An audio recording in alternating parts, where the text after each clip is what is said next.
তোমরা যারা স্পেশাল এক্সিকিউটিভের প্রার্থীরা রয়েছো, আজকে 1 ফেব্রুয়ারি 2024 কি প্রশ্ন করা হয়েছে, পুলিশ রিলেটেড কোয়েশন কীরকম করা হয়েছে, বর্তমান পরিস্থিতি situation related question Tripura GK থেকে কীরকম প্রশ্ন করা হলো, এবং আগামীকাল বা আগামীতে তোমরা যারা স্পেশাল এক্সিকিউটিভ ইন্টারভিউ দেবে তোমাদের জন্য খুবই গুরুত্বপূর্ণ ভিডিও। তাই আজকের ভিডিওটি স্কিপ না করে সম্পূর্ণ ওয়াচ করবে আর চ্যানেলটিকে সাবস্ক্রাইব করে পাশে থাকবে এমনই গুরুত্বপূর্ণ খবর সবার প্রথমে পাওয়ার জন্য।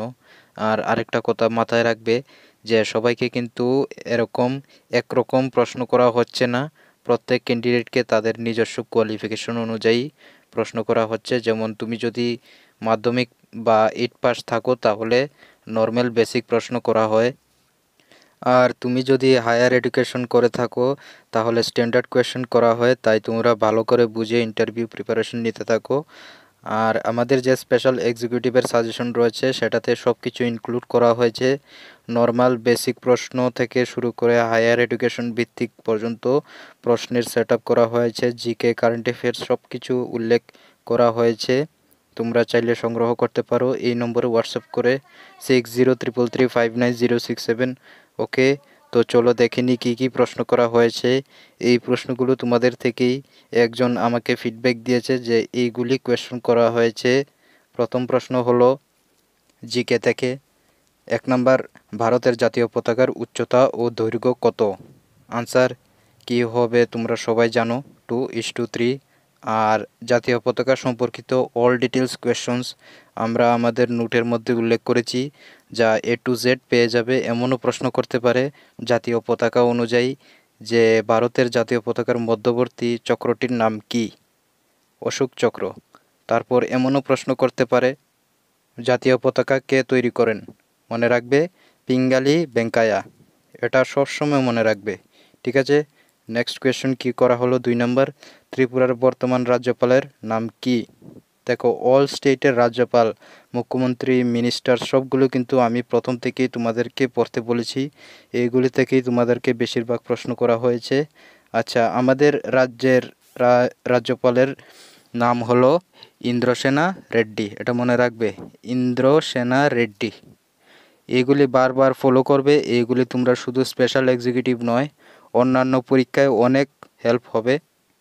3 নম্বর, ত্রিপুরার বৃহত্তম নদীর নাম কি? উত্তর গোমতী নদী।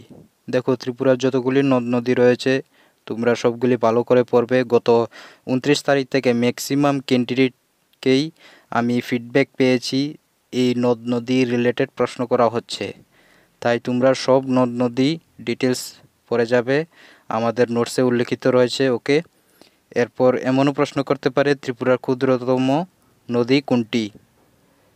হাওড়া নদী। এরপর আগরতলা টাউনের বুকে কোন নদী রয়েছে? হাওড়া নদী। ঠিক আছে, এইগুলো ভালো করে ফলো করবে। এরপর 4 নম্বরে, উদয়পুরের ত্রিপুরেশ্বরী মন্দিরকে স্থাপিত করেন? উত্তর মহারাজা ধন্যমাণিক্য। এখন তোমরা বলো নীরমহল কে নির্মাণ করেন? মহারাজা বীর বিক্রম কিশোর মাণিক্য। কবে করেন? 1930 খ্রিস্টাব্দে। ওকে, এইগুলি তোমরা ভালো করে চর্চা করতে থাকো। 5 নম্বর, কোন গাছ ত্রিপুরা রাজ্যের গাছ হিসেবে স্বীকৃত? উত্তর আগর গাছ। ওকে, এমন যদি বলে যে ভারতের জাতীয় বৃক্ষের নাম কি? আনসার বট গাছ। এরপর জাতীয় ফলের নাম কি? আম, ম্যাঙ্গো। ঠিক আছে, তোমাদেরকে আমি প্রথম দিন থেকে বলছি এত কিছু বিশেষ টাফ লেভেলের কোয়েশ্চন করা হয় না। আর টপিকে তোমাদের যেগুলি দেওয়া হয়েছে পুলিশ রিলেটেড কোয়েশ্চন করা হবে, এইগুলি কখনো 100 মার্কের ইন্টারভিউ হয় না। তোমাদেরকে বেশিরভাগ দেখা যাচ্ছে কি 10টি প্রশ্ন থেকে 6টি প্রশ্ন জিকে কারেন্ট অ্যাফেয়ার্স থেকে নিজস্ব পরিচয়পত্র বলতে হচ্ছে, আর বাকি 2 থেকে 3টি পুলিশ রিলেট। তো তোমরা বুঝতে পারছো কি বলার চেষ্টা করছি। নেক্সট প্রশ্ন কি করা হয়েছে? 6 নম্বর, ত্রিপুরা মোট কয়টি জেলা আছে? কি, এটা তো তোমরা সবাই জানো। উত্তর 8টি। আর যদি বলে যে সবচেয়ে বৃহত্তম জেলা কোনটি? ধলাই জেলা। আর সবচেয়ে ক্ষুদ্রতম? ঊনকোটি। তোমাদেরকে প্রথম দিন থেকেই বলছি ডিস্ট্রিক্ট, জেলা, সাব ডিভিশন, ব্লক এইগুলো ভালো করে ফলো করার জন্য, কারণ বেশিরভাগ প্রশ্ন তোমাদেরকে জেলা, ব্লক এইগুলি থেকেই করানো হচ্ছে।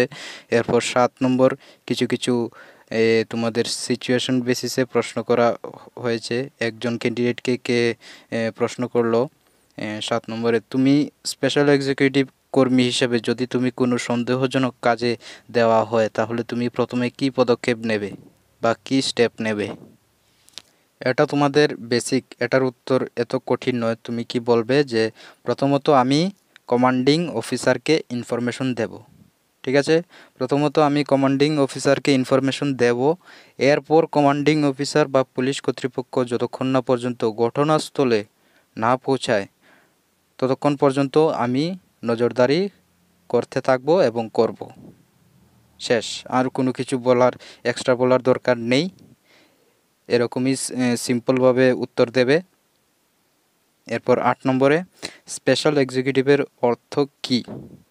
এই যে পুলিশ সংক্রান্ত প্রশ্ন কিন্তু আমি প্রথমেই দিয়েছি। এই সব পরিস্থিতিতে তোমরা কিভাবে উত্তর দেবে? ওকে, এখন দেখো এইগুলি থেকেই প্রশ্ন করা হচ্ছে। ওকে, স্পেশাল এক্সিকিউটিভের অর্থ হলো বিশেষ কার্যনির্বাহী আধিকারিক। বিশেষ কার্যনির্বাহী আধিকারিক, এটা মনে রাখবে। আর এরপর 9 নম্বরে ফুল ফর্ম জিজ্ঞেস করা হলো এসডিপিও পুরো নাম কি? দেখো যতগুলি ফুল ফর্মস রয়েছে যেমন DMS, DMSP, DGP, ASP, SSP, PS, এই সবগুলোর ফুল ফর্ম কিন্তু আমি প্রথম দিকেই ক্লাস করিয়েছি। তোমরা যারা নেক্সটে রয়েছো তোমরা অবশ্যই ফুল ফর্ম পড়ে যাবে। আর SDPO full form sub divisional police officer, আর ডিএম হলো ডিস্ট্রিক্ট ম্যাজিস্ট্রেট, আর এসডিএম হলো সাব ডিভিশনাল ম্যাজিস্ট্রেট, ডিসিএম কি ডেপুটি কালেক্টর ম্যাজিস্ট্রেট। ঠিক আছে, এই যতগুলি ফুল ফর্মস আছে তোমরা সবগুলি একদম A to Z ফলো করবে। আর 10 নম্বরে প্রশ্ন করা হয়েছে ইউপিআই এর পুরো নাম কি? দেখো এটা কিন্তু পুরো ডিফারেন্ট টাইপের প্রশ্ন। তোমরা জানো আজকালকার দিনে বেশিরভাগ টাকার লেনদেন অনলাইনের মাধ্যমে যে হচ্ছে, ওটা সবচেয়ে বেশি কিসের মাধ্যমে? ইউপিআই, অর্থাৎ ইউনিফাইড পেমেন্টস ইন্টারফেস। ইউপিআই এর পুরো নাম কি? Unified payments interface. UNIFIED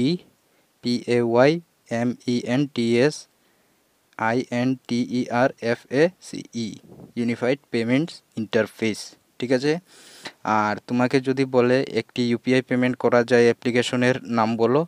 আমরা জানি যে এখন বর্তমানে অনেক ইউপিআই অ্যাপ রয়েছে, যেমন পেটিএম, গুগল পে, ফোনপে, এইগুলো সবথেকে বেশি প্রশ্ন করা হচ্ছে। তাই তোমরা ভালো করে ফলো করবে। আর ইন্টারভিউ খুবই ভালো হবে। তোমরা আগামী দিনের প্রার্থীরা অবশ্যই এগুলি ফলো করতে থাকো, যাতে কোনো মতে ইন্টারভিউতে কোনো প্রশ্ন মিস না হয়। ঠিক আছে, বাকিরা যারা যারা এখনও নোটস সংগ্রহ করোনি এখানে এই নম্বরে হোয়াটসঅ্যাপ করে ফুল নোটস সংগ্রহ করতে পারো 6033359067। আর তোমরা যদি চাও যে প্রত্যেক দিন কীরকম প্রশ্ন করা হচ্ছে ইন্টারভিউতে, তো অবশ্যই কমেন্ট করে জানাবে। আর ভিডিও ভালো লাগলে শেয়ার করবে, আমাদের চ্যানেলটিকে সাবস্ক্রাইব করে পাশে থাকবে। দেখা হচ্ছে পরবর্তী ভিডিওতে। ধন্যবাদ।